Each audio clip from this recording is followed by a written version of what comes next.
नमस्कार दोस्तों, स्वागत है आपका इंडस रिपोर्टर एनालिसिस में। क्या आखिरी 10 सालों में कॉन्स्टिट्यूशन बदलने का मंडेट था?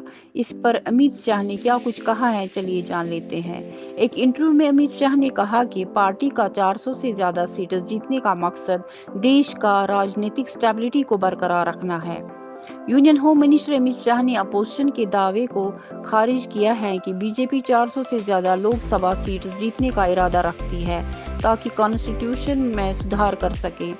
उन्होंने कहा कि बीजेपी के पास पिछले 10 सालों से कॉन्स्टिट्यूशन में बदलाव करने का मंडेट था, लेकिन कभी ऐसा नहीं किया।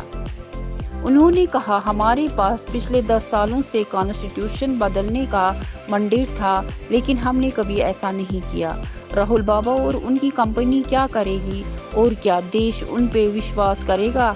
इस देश ने हमें एक क्लियर मंडेट दिया है और इस देश के लोग जानते हैं कि मोदी जी के पास पहले से ही सफिशिएंट मेजॉरिटी था कॉन्स्टिट्यूशन बदलने के लिए, लेकिन हमने कभी ऐसा नहीं किया, मिस्टर शाह ने कहा। उन्होंने आगे मजीद कहा, हाँ, हम एलएस चुनाव में 400 सीटें जीतना चाहते हैं ताकि देश की राजनीति में स्टेबिलिटी ला सके।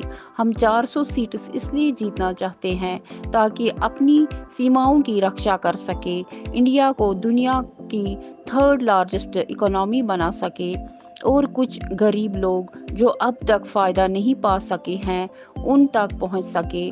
हम 400 सीट्स इसलिए चाहते हैं क्योंकि हर घर तक साफ पानी अभी तक नहीं पहुंचा है और इस देश में नेचुरल फार्मिंग की फील्ड में बहुत काम करना है। हम 400 सीट्स इसलिए चाहते हैं क्योंकि हम 70 साल से ऊपर के हर सीनियर सिटीजन को 5 लाख तक का मुफ्त इलाज मुहैया करना चाहते हैं।